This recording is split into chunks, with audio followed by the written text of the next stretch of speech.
My name is Kim Tucker, and I am the director of Mid-America Association of Real Estate Investors. We represent a lot of housing providers in the Kansas City metro area. I am a part of another alliance that's in the Kansas City area, and we have a fledgling organization that we've tried to get started, which represents the whole state of Missouri. We did some events about the rental assistance programs, and we had some posted online, and I started getting a lot of phone calls on my cell phone asking me questions. So I figured I ought to get the answers so that I could answer the questions. And if we could record it, we might head off some of those phone calls. Sure. And so you are with Missouri Housing MHDC, Jenni Miller. Yes. And so I will let you introduce yourself and your organization and what you do. Sure. So yes, my name is Jenni Miller. I'm with Missouri Housing Development Commission. I'm the manager of HUD programs. Myself and a team at our organization have been working on the stimulus programs.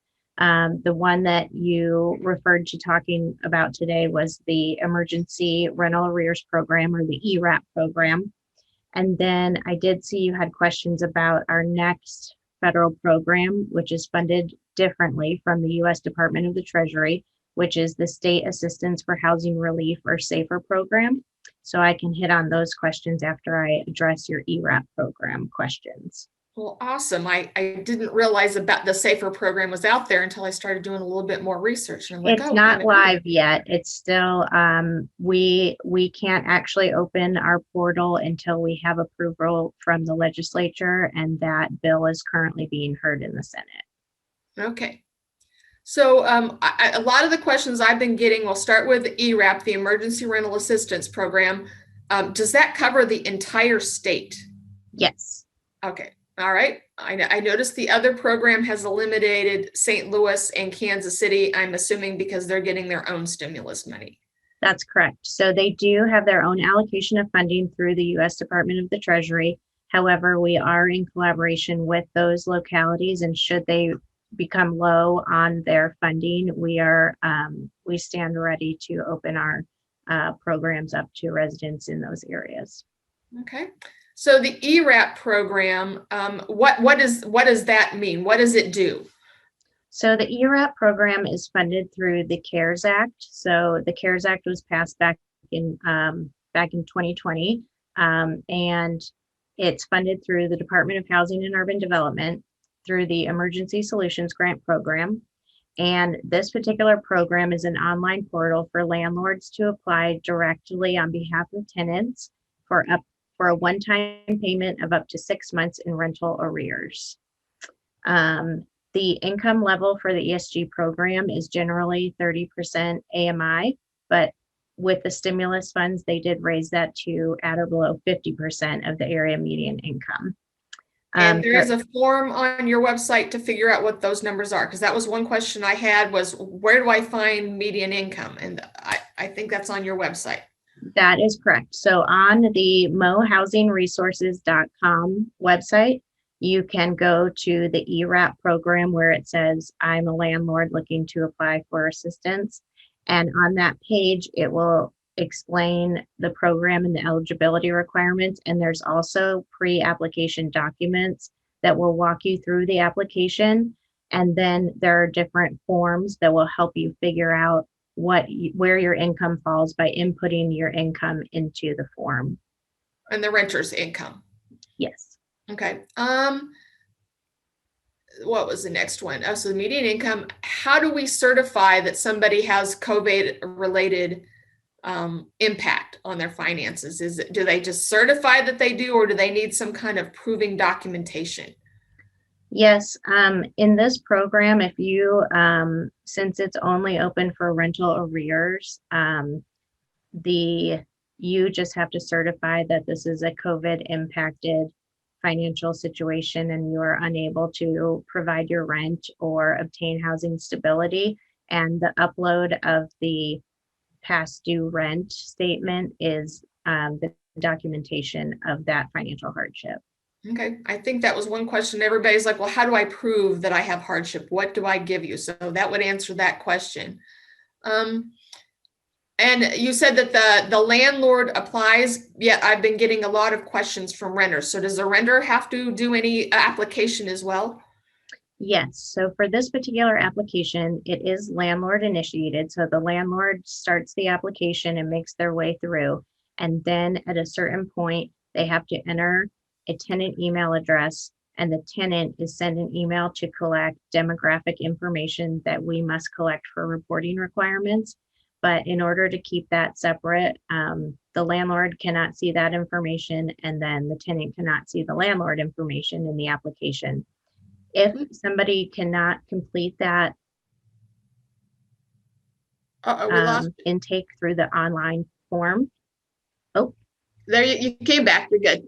okay. If somebody cannot complete that online piece to enter their information, there is an option for a special accommodation to receive a phone call for that tenant to provide the required information. Okay, so that will answer some questions because I've had a few landlords say that their renters wouldn't comply and vice versa. And I think they were afraid that the other party was going to see their information. So that would solve that. And then the tenants, I've had a few landlords say that their tenants were unable to apply online. So is there a link there or a way to request a phone conversation to fill out the form? So in the application, I believe it's the landlord would indicate if their client has chosen to receive a phone call or if they will complete it online. So that's indicated in the application. And this ERAP application has to be initiated by the landlord. So it's not something that the tenant can start, but the tenant will have to provide information for the landlord to complete the application. Okay. And I can talk a little bit about SAFHR, which will be a little bit different. Okay, well, we'll keep them separate because I know if you bounce back and forth, everybody gets confused. Yeah. So, and they apply online. There is no paper forms, or they can get accommodations by phone. And I've had a lot of calls with people just not being able to either navigate the system or having technical difficulties. So, is there just a I'm stuck phone number that they could go to, or just use the contact form? Yep. So if they use the contact form, we do review that and then see if it needs to go to the processing folks who are processing the application, or if it's something that we can answer. Once an application has been started, it'll have an application number that they can reference to, and somebody can directly plug into their application. But if they haven't started an application yet, then they would need to, we would direct them to talk to somebody else. We have noticed that people experience problems when trying to use Internet Explorer. So we recommend using Chrome, Firefox, or Microsoft Edge. There is a phone number for program questions, and that number is 833-662-0230. Okay. And we also, on our website, on the ERAP website on mohousingresources.com, have a presentation that walks through the application process as well. I saw that, so it might be helpful to download that and then have it there so you can go step by step. Yep. The other question people were asking about is, it states that the ERAP program will pay up to 6 months of back rent. And when the landlord accepts that, they agree not to evict for the next 120 days, and that whatever money they receive for that 6 months satisfies everything. There's not going to be any late fees or penalties during that 6 months sitting out. But that doesn't mean the tenant's not responsible for that 120 days, correct? So if they get the 6 months in arrears, and then the next 120 days nobody pays anything, then they could go after that money like day 121. That's correct. We would hope that people would maybe be able to pivot into this new SAFHR program if that were the case, that they had additional arrears coming up in the future after this assistance. But yes, your understanding is correct. Okay, so they're not completely out of luck. They just can't evict for 120 days, which they can't at this point in time right now, probably can't anyway. So, right. Okay. Yeah. So I think that covers most of my ERAP questions. Are there any other questions about the ERAP that you have received that I'm missing? So we have, I would just say that as we have gotten feedback on parts of the application that people need most help with, we've tried to go online and update our guidance as best we can. I think that the most questions that I've noticed are when there's a cure period, which means correction. So if there's an item that isn't completed or is completed incorrectly, the landlord will have the application sent back and asked to cure the application and then send it back. And sometimes people have had problems finding what we're asking them to correct. And so we have corrected that and added cure instructions to the website that they can look at with screenshots. And additionally, we've had people trying to make some of those corrections over their phones, mobile devices, and it does not support the mobile devices. And so it's best to try to make those corrections from your computer. Okay, so do it on the computer. All right. And okay, I just had another question. It's just gone out of my head. Oh, if they put in an application, I'm assuming the system sends them an email to let them know that you've received it. But if they get no communication at all, how long should they wait with lack of communication before they start calling or apply again or figure out where their application went? Generally, once an application is submitted, they should get a notification, I would say within 7 days. And if they don't, they can put in a question to the contact form with their application number. So it makes it easy for somebody to kind of get in there and see what's going on. Okay. Well, that's most of those questions. And then the new program is SAFHR, and Yes. I'll let you tell us a little bit about that. Yes.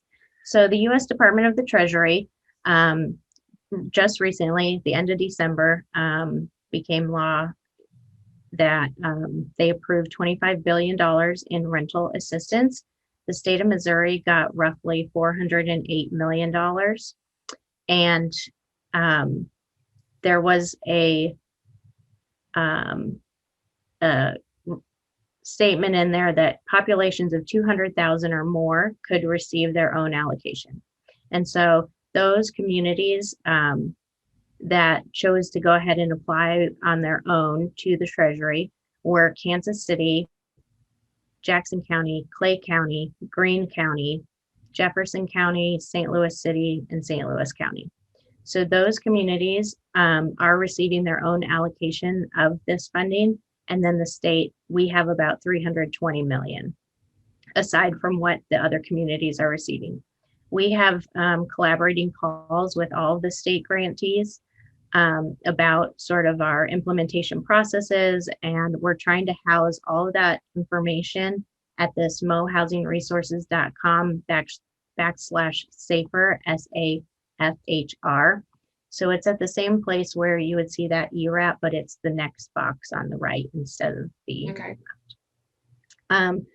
So currently, if you are in any of those areas, you will not be able to apply through our portal, but we will link to the other communities' processes or agencies, however they're distributing their funds.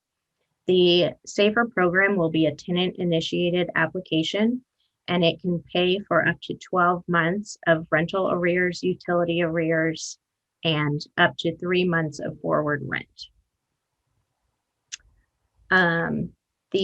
Like I said, the application is still in development, and we hope to launch next week, but we cannot do that until we receive final appropriations from the Missouri legislature. There are some eligibility requirements with the SAFHR program. However, the area median income is 80% of AMI, which is a little bit higher than this last program.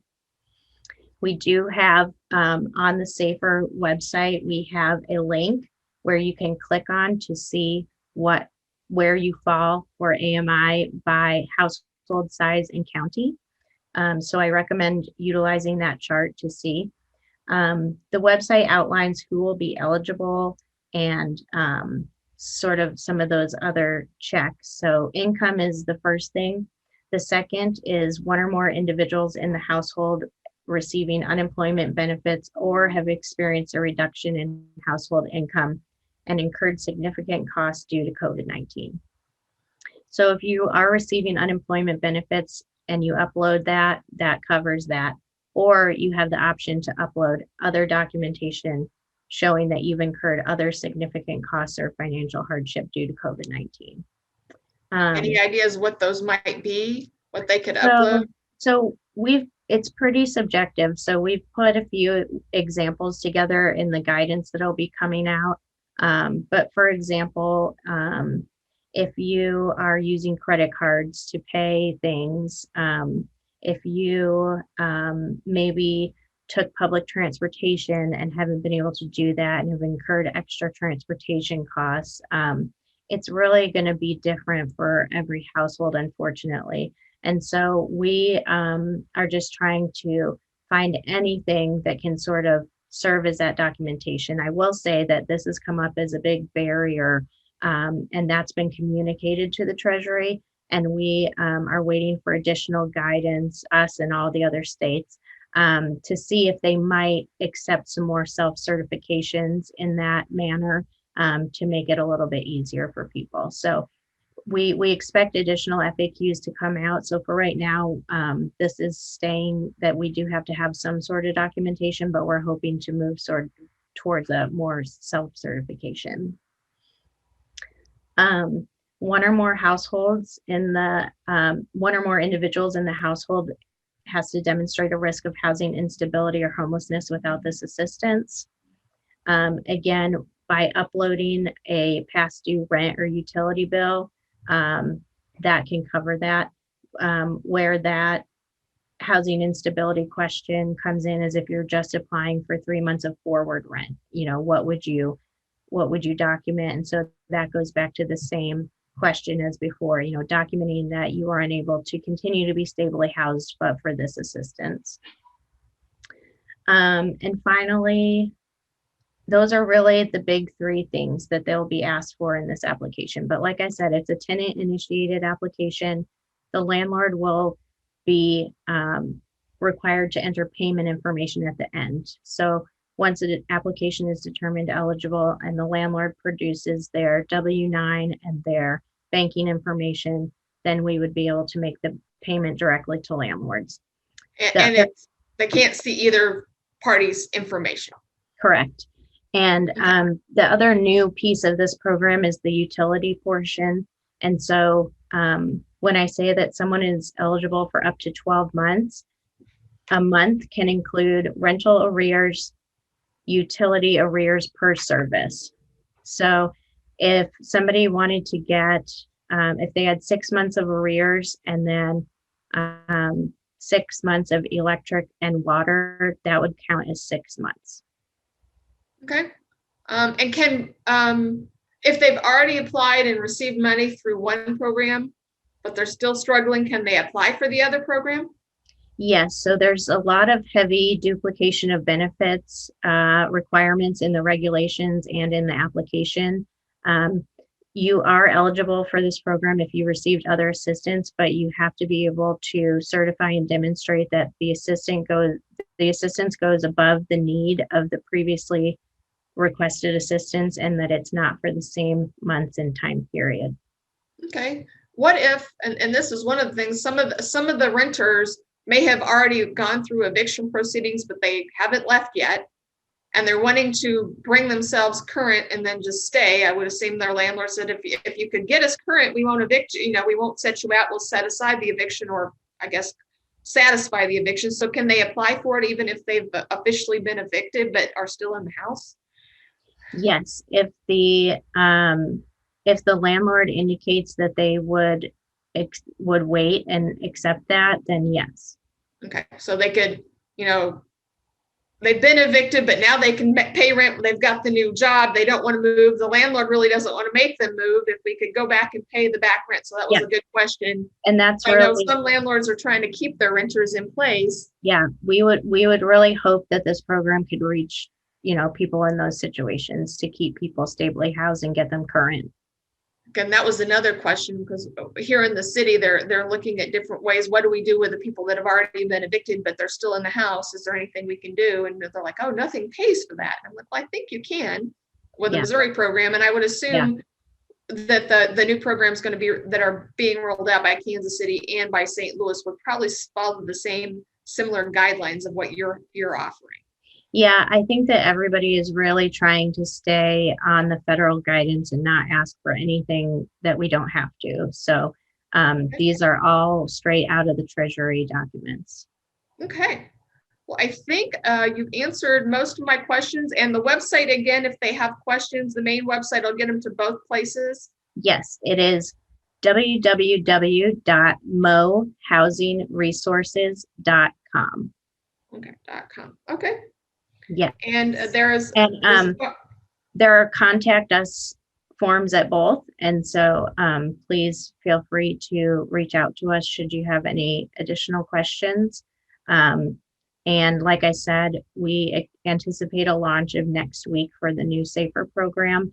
And we're also engaging in some pretty heavy marketing strategies to get the word out. So that would be great. If you have any information, you can send it out to me. I will make sure to disperse it to my resources so they hit the most amount of people. So if you do any videos or anything like this that are more a professional advertising type video, let me know so that I can put that out as well. But I've been getting lots of questions that I couldn't quite answer. All I was doing was sending them back to your website, and they were like very frustrated with me. So yes, no, we understand it's complicated, unfortunately. To be able to get this assistance out and stay within the reporting guidelines and administration guidelines of the federal dollars, we have to ask certain questions. We have to get certain documentation, but we are happy to help anybody walk through any of that. All right. Well, thank you very much for taking some time out of your day. Sure. Well, please feel free to follow up with me directly if you need anything else. All right. Well, thank you very much. Okay. I have your email now. And I don't have to go through the little contact me, but this will be very helpful. So thank you again. And when you have more information, please push it out to us and we will get it out to everybody that we know. We sure will. Thanks for all your help.